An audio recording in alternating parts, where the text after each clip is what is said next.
Entérate con Leslie, una plataforma virtual de noticias e información del Perú y del mundo. Entrevistas y transmisiones en vivo. www.enterateconleslie.com. Muy buenas noches, amigos televidentes. Les saluda Leslie Yatas Ramírez en la dirección y conducción de Entérate con Leslie.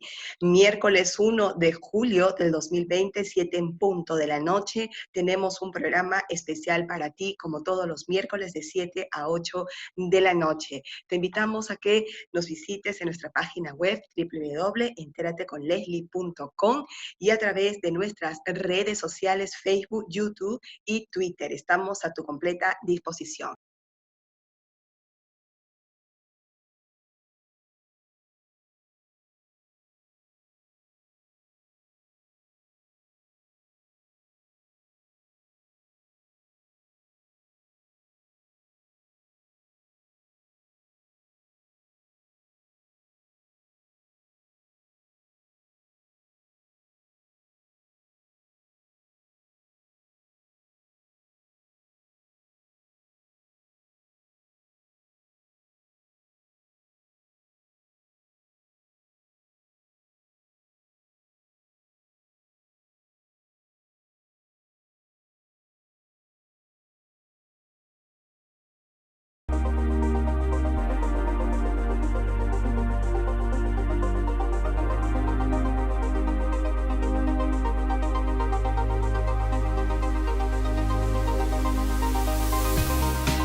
Muy buenas noches, amigos televidentes. Les saluda Leslie Yatas en la dirección y conducción de Entérate con Leslie. Estamos en vivo y en directo vía Zoom con el doctor Bonifacio Meneses González. Él es abogado, experto en Derecho Penal y juez superior anticorrupción de la Corte Superior de Justicia de Lima, con quien vamos a conversar un tema muy particular, tecnológicamente muy delicado, como es el cibercrimen o la cibercriminalidad en tiempos de pandemia. Muy buenas noches, doctor Bonifacio Meneses. Muchísimas gracias por este enlace con el programa.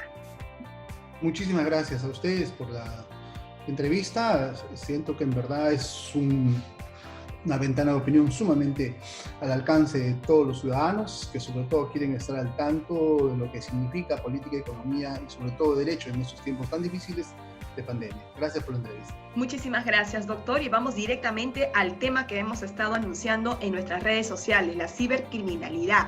¿Qué cosa es la cibercriminalidad y qué es lo que ha pasado en los tiempos de pandemia?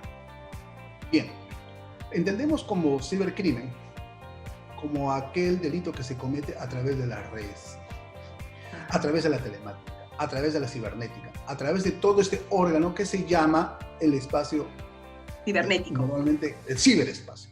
El ciberespacio. Ocurre que normalmente teníamos estafas, delitos contra el honor, delitos contra la fe pública, hasta delitos contra la vida, el cuerpo y la salud, conglomerado que regularmente estaba orientado a nuestro código.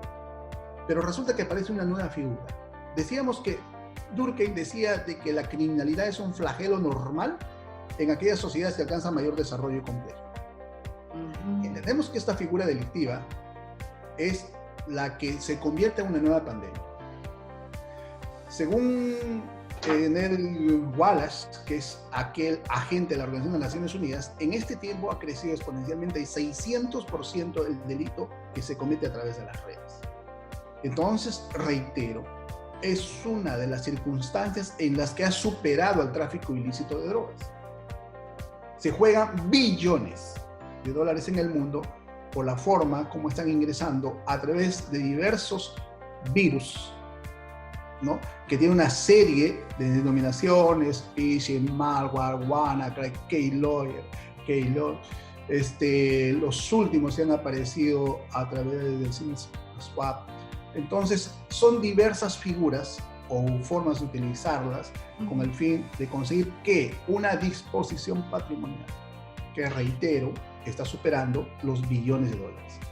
Doctor Bonifacio Meneses, ¿qué tipo de conductas en el ciberespacio se han dado en tiempos de pandemia COVID-19, por lo menos en nuestro país? Porque de acuerdo a un comunicado, más que comunicado, una alerta que dio la Superintendencia de Bancas y Seguros, justamente en este contexto en el que el gobierno había dispuesto los bonos para los grupos vulnerables y el Congreso que había autorizado el retiro de fondos de las AFPs, se estaba ya colocando en pantallas muy atractivas, por así decirlo, en las redes sociales para poder invertir ese dinero que nosotros sacábamos de las AFPs, pero mucha gente fue estafada precisamente por las redes, ¿no? Y por estas técnicas, esta tecnología informática que muchas veces no estamos muy asociadas para este tipo de situaciones.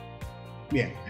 Resulta que hay una modalidad común y corriente que en el mundo entero ha dado la vuelta, que se llama el phishing. Esa es la suplantación de las páginas web de nuestro banco, de nuestra AFP, de nuestra aseguradora, diversas entidades en las cuales inclusive entidades del Estado. Hemos recibido cartas de repente algunas personas de la SUNAT, empresas que dicen exoneración tributaria, descuento tributario, te ofrecen, y son las mismas, aparentemente son las mismas páginas web. Lo que ocurre es que cuando uno contesta a esa página web, lo que en forma inmediata le disponen que actualice sus datos. Yo no estoy, digamos, no tengo cuentas en bancos, más que de pronto en la que supuestamente me hace llegar una carta. De los otros bancos también donde dice, error en la transacción, tienes un depósito atascado, y me indican que debo hacer una actualización de mis datos. Con esta sola actualización de mis datos pueden pedir préstamos, disponer del dinero. Hace poco una señora denunciaba a través de la prensa que 27.000 soles de un momento a otro habían desaparecido de su cuenta. La policía ha capturado a estos sujetos, les ha puesto la denominación de los ciberchusquicanos. Anoche y han hablado de otra forma, que eso ha crecido exponencialmente en 600%, que es la pornografía infantil. En el Perú tenemos una división de la policía que se llama la Divindad, que a través de su estadística, aparentemente tenemos cerca de 5.000 denuncias. Entonces, como de este tipo, dice, de esta modalidad, 5.000 denuncias de esta modalidad de la cibercriminalidad. Sí, o sea, la cibercriminalidad comprende aquellos delitos, por ejemplo, que puedan atentar contra el honor, contra el patrimonio y también contra el honor con el tema de... Claro, con el tema de la pornografía.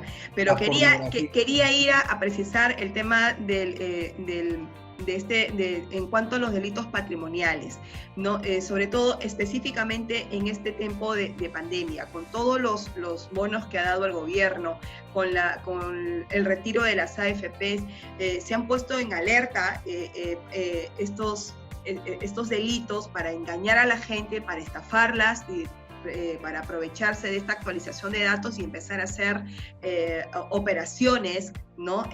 Aparentemente legales, y no es así. Entonces, yo le pregunto, doctor Bonifacio, la policía recibe estas denuncias, perfecto, ¿hay fiscalías, hay juzgados especializados en estos delitos? Lamentablemente no, y digo lamentablemente porque en otros países han tomado muy en serio este tema, en la medida de que se ha convertido, reitero, en una forma de crimen, porque este crimen es barato, ¿cierto? Es transfronterizo. El riesgo es mínimo y ocurre de que no ocasiona para el que comete el delito la facilidad de ser expuesto. Es anónimo. Entonces, esta clase de figuras delictivas, de acuerdo al orden ya mundial, no lo comete cualquier ciudadano y silvestre, sujeto que de pronto viene y te sustrae el celular en la calle, que hasta puede ser menor de edad o tiene mínima cultura. Esta clase de figuras delictivas son profesionales, son técnicos, son personas muy vinculadas al quehacer de lo que nosotros desconocemos, somos ciegos, Sí. lo que se llama, por ejemplo, la cibernética, Así lo es. que se llama, por ejemplo, la informática. Son personas que normalmente al ser capturados tienen alto conocimiento técnico o son ingenieros. Entonces uno dice, ¿dónde estamos? Entonces ya es otra clase de delincuente. Claro, claro. Es otra clase de delincuente. Doctor Entonces, Bonifacio, cuando por ejemplo, dice- sí, perdón que lo interrumpa, sí. No, continúe, por favor. Cuando, por ejemplo, usted me dice las cartas que uno ha recibido, el propio Estado tuvo que reconocer. El entrega de los bonos, tuvieron que suspender la entrega porque ingresó un hacker y ese dinero, si ellos lo explican, si ellos dicen había una disposición de dinero de parte del banco, lo que va a ocasionar es un pánico financiero. Entonces, hay ese temor, ese miedo, como ocurrió hace unos años, cuando ingresó a uno de los más grandes bancos del Perú, un hacker que se llevó 350 millones de dólares. Pero si el banco anunciaba, lo único que hizo el banco fue suspender nuestras operaciones 72 horas para actualizar. Lo que sucede es de que si ellos mencionaban, ocasionaba un pánico financiero, pues. Entonces, esta clase de figuras tienen diferentes connotaciones en la ciberestafa. ¿Okay? Ese es uno de los principales y más gruesos delitos que es la ciberestafa. Doctor Bonifacio, por ejemplo, en una oportunidad, y yo creo que esto le ha pasado a varias personas, y seguro porque ahí está mi denuncia registrada hace, 3 años habrá sido, y esto ocurre básicamente cuando no sé, tan informados están ellos que saben, o el seguimiento es de tal manera que saben cuándo uno recibe la CTS, cuándo uno recibe las gratificaciones o cuándo vas a sacar una fuerte cantidad de dinero, como ahora, por ejemplo, en las AFPs, ¿no? En las AFPs que se está autorizando el 25% del retiro. Por ejemplo, hace 3 años se presentó, tenía un dinero más o menos en cuenta, era un depósito de una liquidación, y eso fue en el mes de diciembre. Entonces, yo había realizado unas cuantas operaciones de transferencia y qué sé yo, y la famosa frase, haz tus operaciones en línea, lo cual, ahí quiero hacerle yo una pregunta, ¿no? Porque ahora con el tema de pandemia todos utilizan aplicativos, ¿no? Utilizamos aplicativos, si bien es cierto, es la herramienta que más nos ayuda a hacer operaciones más ágiles. Por un lado, conviene porque no sales de tu casa y desde la comodidad de la misma comienzas a hacer operaciones y dices, ay, qué brillante, pero vamos a ver realmente si esto también puede ser hackeado, puede ser interferido y puede ingresar a esta gama de cibercriminalidad, lo cual esto nos pondría realmente en una situación de extrema vulnerabilidad, por un lado. Y dos, el tema que le comento en lo personal, y también sé que a varias personas le ha pasado lo mismo. Hice unas cuantas operaciones de este dinero que tenía en el banco, no voy a decir qué banco, pero lo tenía en el banco, y cuando me dispongo a hacer en línea una operación para saber cuánto era el saldo disponible, porque quería hacer otra operación en línea, me doy con la circunstancia de que no tenía ese saldo en mi cuenta, ¿no? Entonces, y empiezo a hacer las llamadas de consulta telefónica, ¿no? Y personal, y me dicen de que no tengo ningún saldo disponible porque yo había hecho compras de pasajes, ¿no?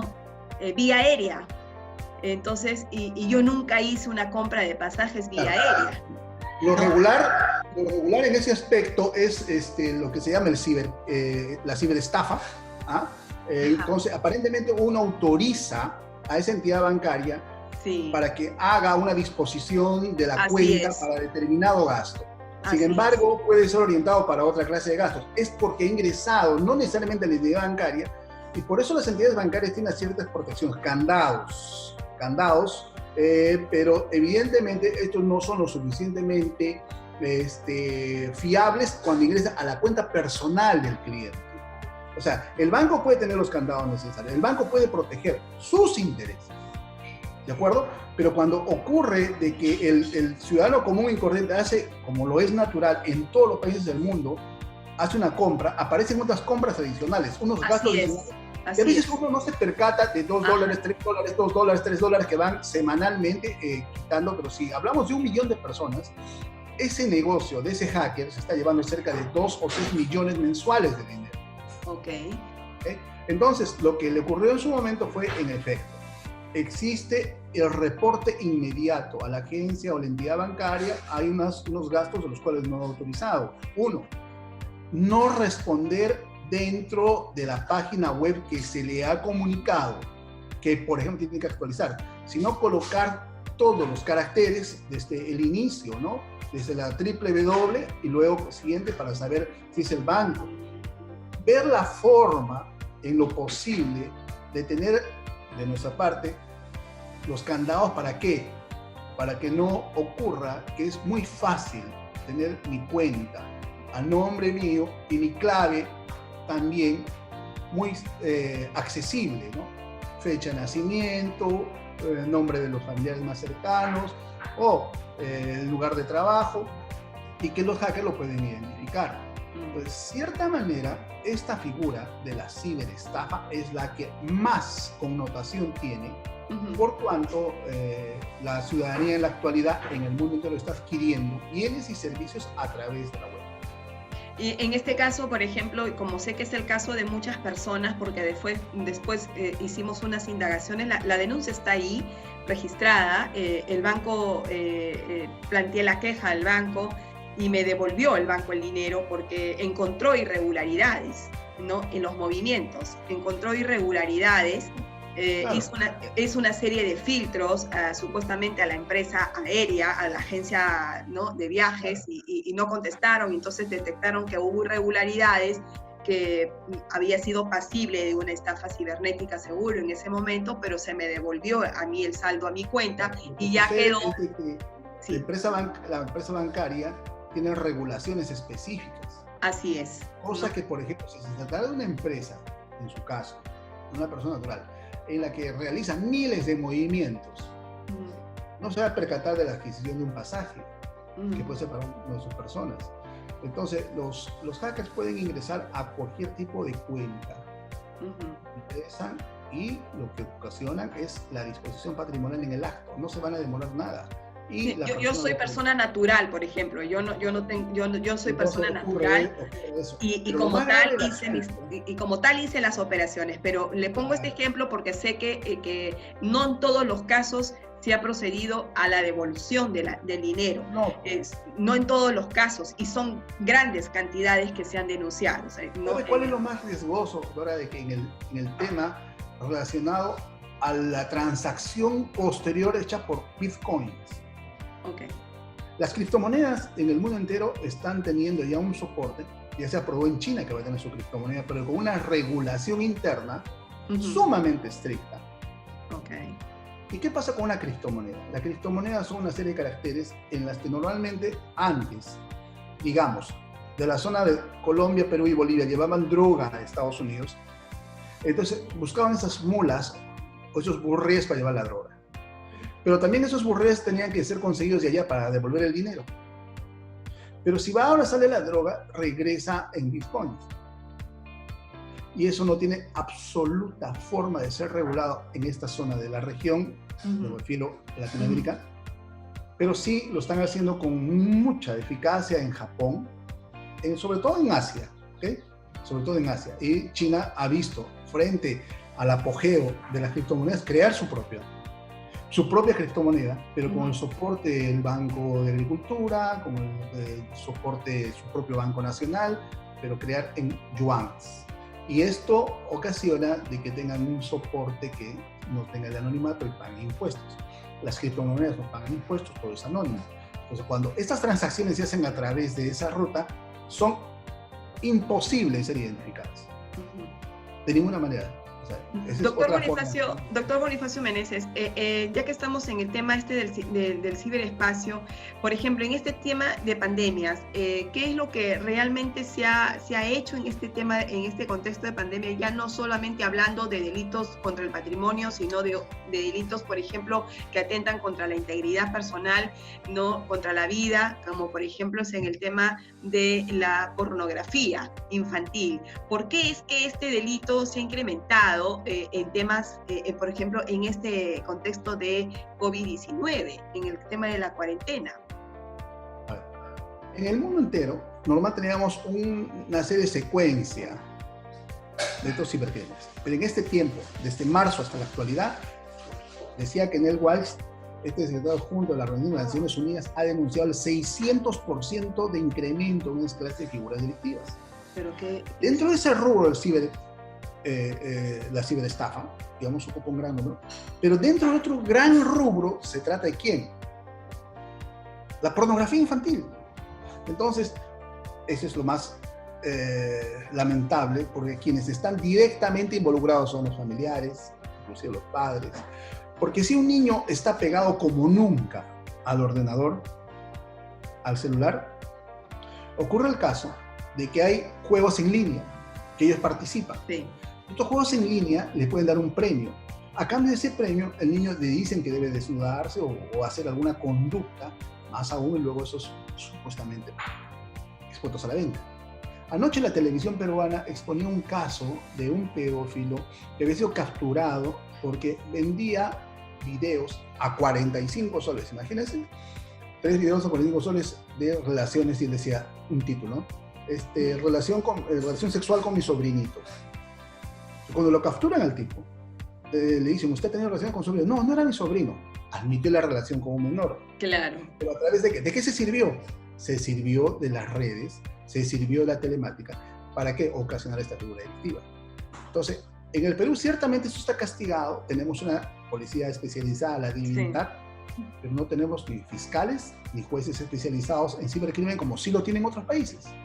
¿En qué perjudica, doctor Bonifacio Meneses, no tener una fiscalía ni un juzgado especializado cuando estos delitos prácticamente nos llevan la delantera? Si nosotros ahora con el tiempo de pandemia estamos prácticamente digitalizados, tenemos las aplicaciones de los bancos, no tenemos las aplicaciones de las entidades del Estado para hacer cualquier tipo de consultas, ¿no? Y es raro, digo raro porque se supone que en este tema de cuarentena los padres han estado con sus hijos en sus casas, se supone que tenía que haber tenido un mayor control de la situación y es realmente un asombro que se haya aumentado más del 600% a nivel mundial el tema de la pornografía, cuando se supone que están los padres más cerca de sus hijos, ejercen un mayor control de lo que se mira, ¿no? Eso es lo que uno espera, eso es lo que uno cree. Ajá. Entonces, el padre puede salir a trabajar, con ese tiempo estar en la casa, pero no puede estar pegado al celular del niño, puede estar pegado a la laptop del niño o del adolescente, que muchas veces algunos adolescentes se cierran su cuarto, digamos, tienen su laptop ahí y entonces no sabemos con quién se comunica y cómo romper ese acceso. Pero ahí debe haber ahí hay un tema de comunicación, claro, ¿no? De familias. Esa es la idea. La idea es esa, pero en verdad la situación se presenta como muy riesgosa. Le puedo decir entonces, en conclusión, doctora, de que estas figuras delictivas de ciberestafa, de cibercrimen, todo lo que ha ocasionado inclusive a través del tráfico y uso de drogas, el fomento del terrorismo internacional y ahora la pedofilia, son un engranaje de todo lo que podemos llamar el cibercrimen. ¿Y en qué nos perjudica no tener fiscalías y juzgados especializados? De cierta manera, si tenemos cerca de 5.000 denuncias de la DIVINTAT, deberíamos decir cuál es el camino, el derrotero que se ha seguido sobre estos casos. Y entonces ahí sería bueno contar con las especializaciones de las fiscalías y de los juzgados. Sería muy importante identificar y no tengamos fiscalía de contrabando más cibercrimen, fiscalía de delitos tributarios más, no, entonces eso va a dar lugar a que no tengan esa especialización cuando tendríamos un fiscal que trabaje con su DIVINTAT dedicado exclusivamente a los delitos informáticos. Si ingresa una denuncia de esta naturaleza, por ejemplo, va a la policía hace la denuncia correspondiente, lo pasa a la fiscalía que está de turno. Lo correcto sería que tanto policía como fiscalía, de acuerdo al nuevo Código Procesal Penal, actúen en forma inmediata y tomen las formas y medidas, ya sea, por ejemplo, mandatos coercitivos de naturaleza personal, ubicación y detención de los sujetos, de naturaleza real, incautación, máquinas y ver la forma. Ojo, que el sujeto puede estar aquí, pero los servidores pueden estar en Ucrania, pueden estar en Canadá, pueden estar en China. Es bastante complicada el tema de la cibercriminalidad, pero que finalmente, ¿qué recomendaciones doctor Bonifacio Meneses nos da a todo el Perú respecto a lo que vivimos todos los días? Ahora tenemos muchas aplicaciones en el celular donde tenemos descargadas, hacemos operaciones en línea, tenemos redes sociales, ¿no? Lo importante es que en las redes sociales también mucho va a depender del contenido de información que uno publique en sus redes sociales. Hay muchas personas que publican hasta de lo que comió en el día, y eso es realmente ventilar parte de tu intimidad, ¿no? Eso es, digamos, controlable en la medida que un trabajo de sensibilización social, de orientación.